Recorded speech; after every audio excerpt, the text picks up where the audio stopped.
본문에서 그때라고 하는 부분을 어제 앞쪽에서부터 얼마나 많이 사용되었는가를 살펴보았습니다. 그때는 하나님의 시간에서 제때입니다. 우리에게 주어진 행복한 시간들, 또 피하고 싶은 힘든 시간들도 하나님께서 그때다라고 하시면 사실은 그것이 제때라고 하는 시각을 가질 수 있어야 크리스찬에게 제일 무서운 원망과 불평을 이기고 감사와 찬송의 삶으로 승리할 수 있다는 것을 배웠습니다. 여러분에게 묻습니다. 여러분의 지금 시간은 기쁘고 즐거운 때를 지나고 계십니까? 괴롭고 암울한 때를 지나고 계십니까? 중요한 사실은 저와 여러분이 예수님 안에 있다라는 사실을 기억한다면 그 모든 시간들이 하나님의 시간, 즉 카이로스 제때라고 믿으시기를 바랍니다. 믿으실 뿐만 아니라 실제로 그렇게 사시기를 바랍니다. 내 자신에 대해서 넉넉해지시고 타인들에 대해서 따뜻해지셔야 합니다. 그래야 우리의 신앙이 이론에 그치지 않고 우리의 삶을 주도하는 실제적인 복음의 능력이 될 수 있다라고 꼭 여러분의 삶에서 경험하게 되기를 축복합니다. 읽은 말씀에서 오늘 우리가 조금 더 나아가 생각해야 될 것은 모세가 간구했다라는 표현과 함께 23절입니다. 또 25절을 보면 구하옵나니 하나님께 모세가 가장 적당한 때에 하나님의 시간에서 기도한 겁니다. 이 지금 기도의 중요성을 지금 얘기를 하고 있어요. 반복해서 하나님께 기도했는데 기도의 내용이 하나님, 나로 이 요단강을 건너가서 저 아름다운 땅, 아름다운 산, 아름다운 레바논을 보게 해 주옵소서. 건너가게 해달라고. 그러자 하나님의 대답은 그만해도 족하다. 네가 그만큼 했으면 만족해야 된다라고 말씀해 주시고, 자, 좀 높은 데로 올라가서 보자. 그리고 비스가산 꼭대기에 올라가서 눈을 들어 동서남북을 다 살펴봐라. 네 눈으로 그 땅을 볼 것이다. 네가 이 요단을 건너지 못할 것이다. 높은 데 올라가서 동서남북 다 보라고 합니다. 그렇다면 보세요. 비스가산은 요단 동편에 있기 때문에 높은 데 올라가서 동서남북을 다 보면 앞뒤를 다 보는 겁니다. 그렇죠? 모세는 기도하면서 하나님, 건너가서 저 앞에 있는 땅을 내가 보기를 원합니다. 저 아름다운 땅을 보기를 원합니다. 그런데 하나님의 응답으로 주어진 건 높이 올라가라. 비스가산 꼭대기로 올라가서 네가 보려고 하는 그 집착하고 있는 앞에 있는 아름다운 땅만 보지 말고 옆도 보고 뒤도 보라. 그것이 동서남북의 원리입니다. 우리가 믿음 생활하면서 성찰이라는 것이 일어나야 됩니다. 자기 성찰이라는 것이 꼭 필요합니다. 제가 한번 여러분에게 점검을 해볼까요? 여러분이 처음 예수님을 믿고 세례 받을 때와 여러분이 지금 신앙생활을 한 연조가 얼마입니까?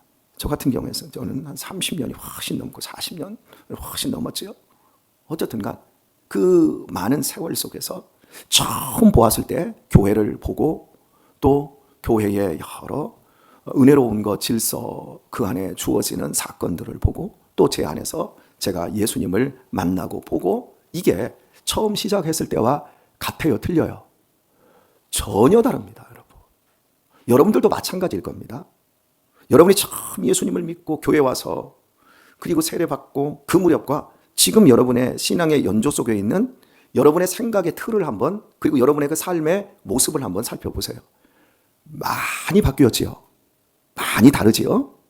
그렇지요.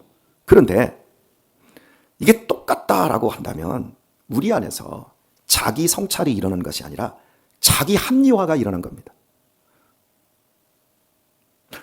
반응하는 게 말로는 온갖 명분과 이건 머리로는 정말 똑똑해졌는데 그래서 성경에 있는 말씀들을 줄줄줄줄 외고 있고 적용도 잘해서 나한테도 그렇게 얘기하고 타인에게도 얘기하고 자식들에게도 얘기하고 그런데 그 사람의 삶의 가치관과 삶의 목적과 삶의 방식이 그리고 그 사람의 믿기 전과 믿은 후의 삶의 태도와 인격이 바뀐 것처럼 흉내내지 전혀 바뀌지 않은 사람들이 있습니다. 그냥 숨어서 뒤에서 아무도 안 볼 때는 옛날 사람하고 똑같이 행동하고 마음속에 원망과 불평이 가득하고 나 자신에 대해서 우울해하고 타인들에 대해서 시기하고 이게 우리 안에서 있을 수 있습니다. 왜 신앙생활을 오래 했는데도 요 모양 요 꼴이냐라고 한다면 신앙생활에서 앞만 보고 직진하기 때문에 그렇습니다. 돌직구라는 말을 많이 씁니다. 저는 아이들이 저한테 목사님은 돌직구입니다 라고 수년 전에 한번 우리 청년들이 그렇게 쓰더라고요. 그게 뭔 소린가 그랬어요. 그냥 앞뒤 그냥 뒤도 좀 보고 옆도 좀 보고 함께 가야 되는데 그냥 막 내가 옳다고 생각하면 막 내질른다라는 거죠. 그래서 그 얘기를 가만히 듣고 나서 나에게 직구 같은 그런데 완전히 돌직구 같은 모습이 있구나.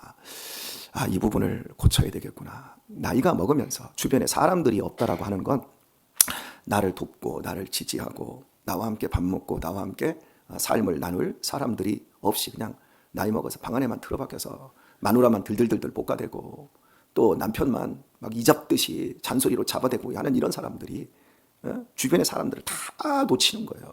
그 인생을 참 부끄럽게 살아온 그 결과지요. 여하튼 간에 돌직구가 되는 사람들의 특징이 뭐냐면 앞만 보는 거예요. 근데 지금 모세는 앞만 보고 달려온 사람이거든요. 그리고 이제 한 걸음만 넘어서 저 아름다운 땅을 밟게 해주세요 그랬더니 올라가라 그래. 올라가서 동서남북으로 앞뒤를 다 살펴보라. 아래로 내려다보라는 거죠. 여러분이 참 63빌딩을 또 지금 서울의 롯데월드 그 타워 아직 저는 못 올라가 봤지만 그런데 이렇게 올라가서 아래를 내려다보는 것과 이제 서울 저쪽 고개 국내동 톨게이트를 넘어서 그 고개가 갑자기 생각이 안 나요. 고개를 넘어 딱 가면 남산타워가 보이고 그 약간만 그 전에 이미 분당 쪽에서부터 보이기 시작하는 게 서울 그 롯데월드 타워입니다. 어마어마하게 높지요. 잠실 쪽으로 가면 그 옆쪽으로 지나가다 보면 정말 크다라는 게 느껴요. 하지만 그 높은 곳에 200m도 높은 곳에 그 올라가서 아래를 내려봤을 때 인간의 삶이 여러분 성냥갑처럼 집들이 성냥갑 같고 뭐 아파트 건물들도 다 내려다볼 때 그것들이 여러분 대단해 보입니까? 그냥 복잡해 보이지. 아무것도 아닌 거예요. 믿음의 사람은 살아가면 살아갈수록 올라가야 합니다. 시선이 자꾸 올라가야 됩니다. 그래서 좀 내려다볼 수 있는 좀 위치가 내 포지션이 자꾸 올라가야 되는데 교만해서 올라가라는 게 아니라 다 살펴보기 위해서 앞만 보고 돌직구가 되는 것이 아니라 옆에도 보고 뒤에도 보고 걸어온 인생의 길에서 나는 어떤 인생을 살았는가 그리고 내 옆에는 지금 어떤 사람들이 나와 함께 손을 잡고 마음을 교제하고 있는가 그리고 나는 한 걸음을 내어갈 때 어떤 내 인생의 아름다운 결과물들을 얻을 수 있을까 이런 것들을 늘 살피고 가는 이 자기 성찰이 필수적입니다. 이 성찰이라고 하는 말과 통찰이라는 말들이 많이 사용되어지는데 통찰은 심리학에서 많이 사용되는 것 같고 성찰은 종교 쪽에서 굉장히 많이 사용되는데 특별히 불교에서 성찰이라는 말을 많이 사용을 하더라고요. 자기 자신을 많이 돌아보고 성찰.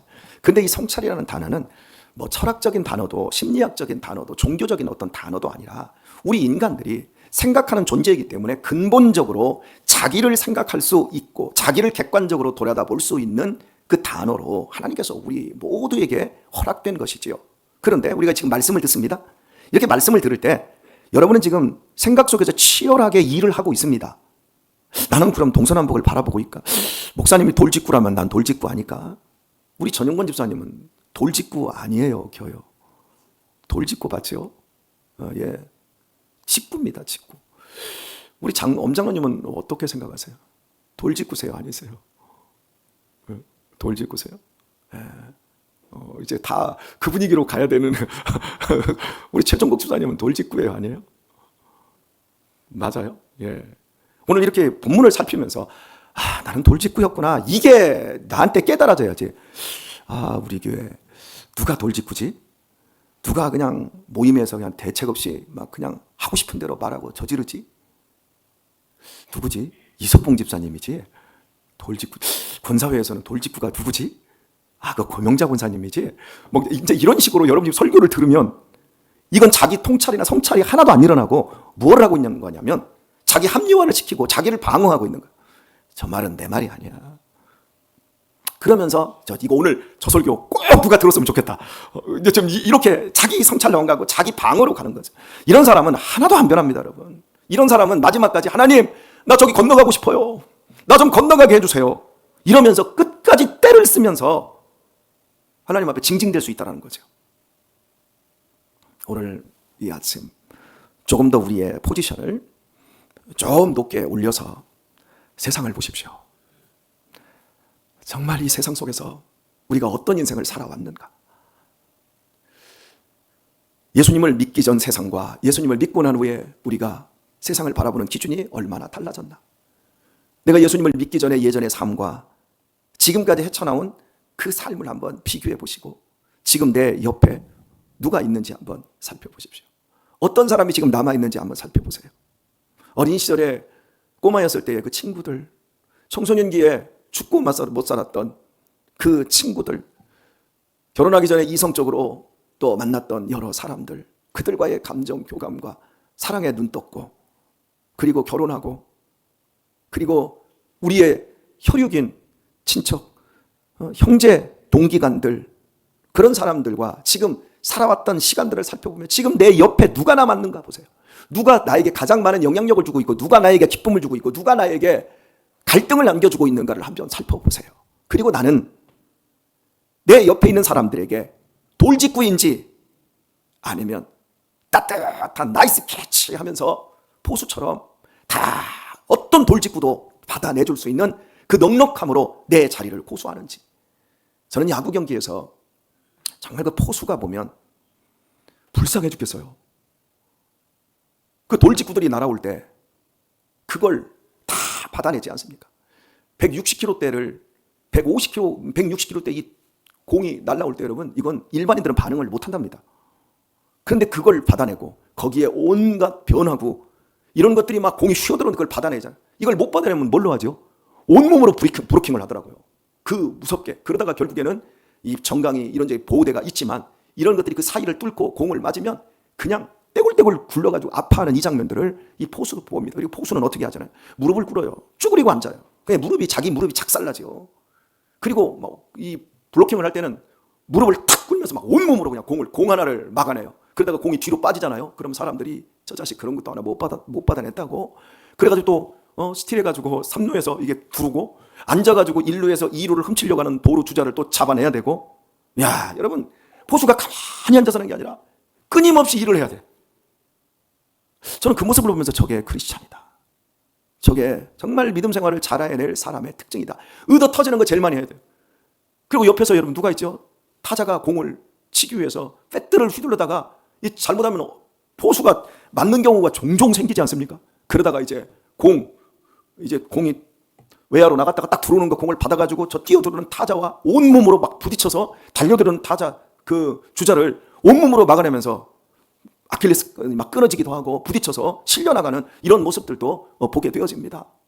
여러분, 이게 저는 가만히 보면서 저게 크리스찬의 모습이어야 되지 않나. 오늘 우리가 저렇게 받아내줄 수 있는 넉넉한 사람이 되어야 되지 않는가. 여러분 생각해 보세요.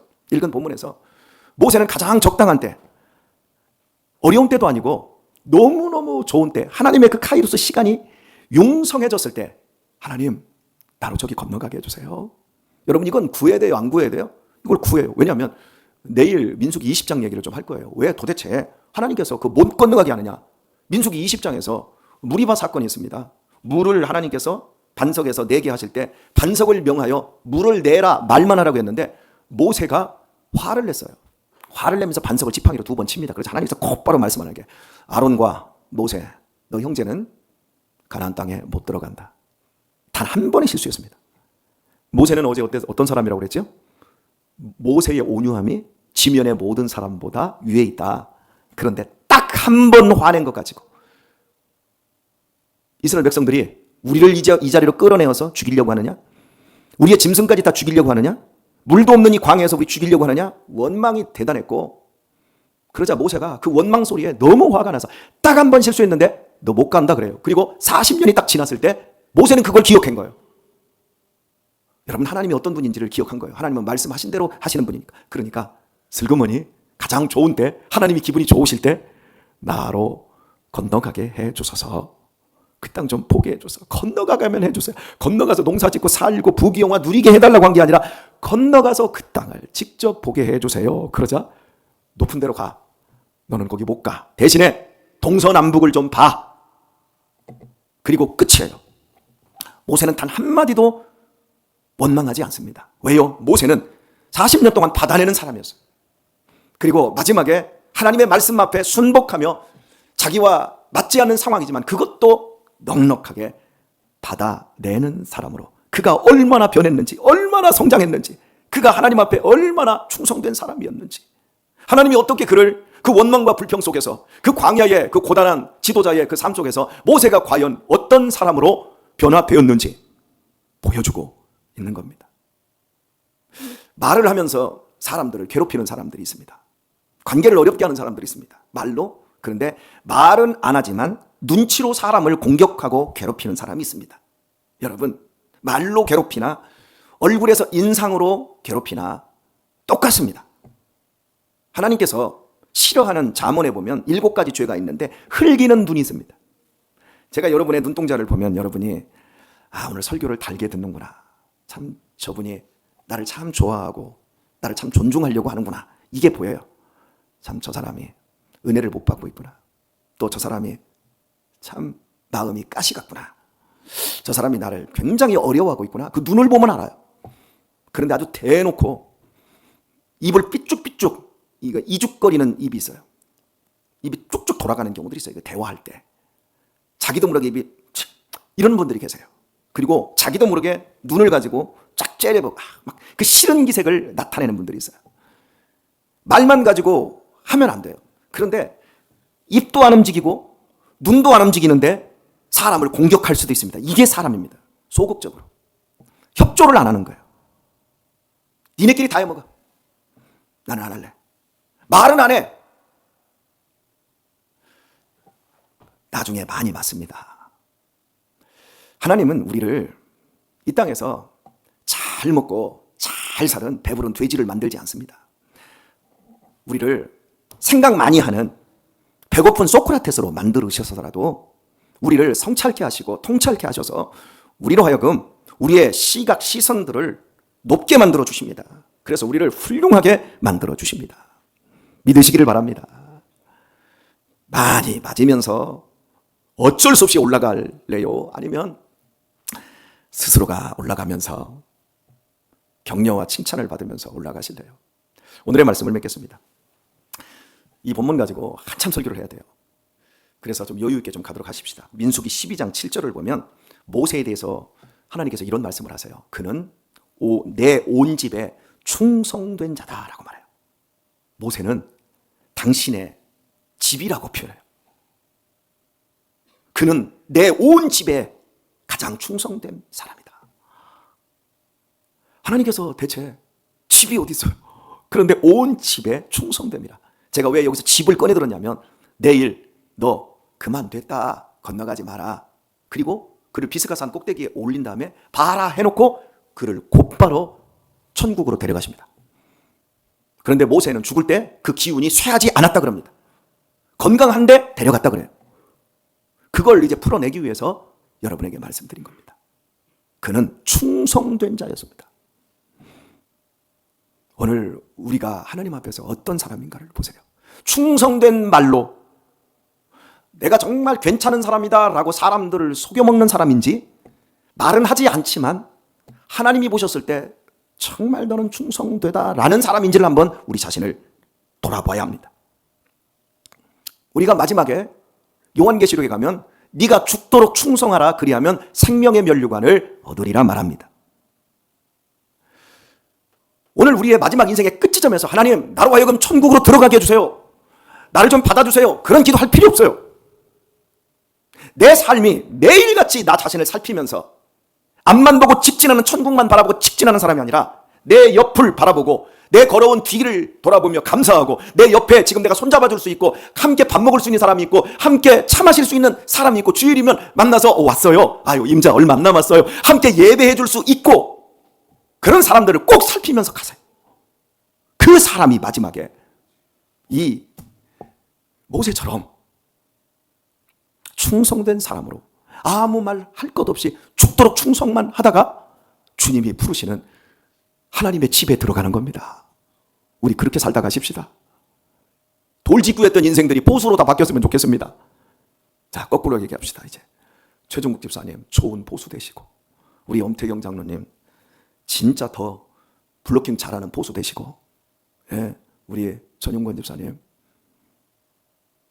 빼뜨에 맞아도 성질내지 않는 보수 되시고, 우리 남자들 몇 분 계시니까 우리 전종호 집사님 돌진해 오는 주자 잡아내는 온몸으로 브로킹하는 보수 되시고, 우리 이석봉 집사님 공 뒤로 빠치지 말고 공 빠뜨렸으면 빨리 달려가서 넘어지면서라도 공 잡아서 잘 보수에게 투수에게 인계해주는 그런 보수 되세요.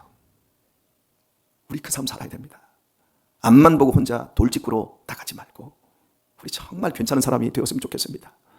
여러분의 앞에 충성된 그 비스가산이, 여러분을 충성된으로 만들 그 비스가산이 있습니다. 오늘 또 올라가는 멋진 삶 사시길 예수님의 이름으로 축원드립니다.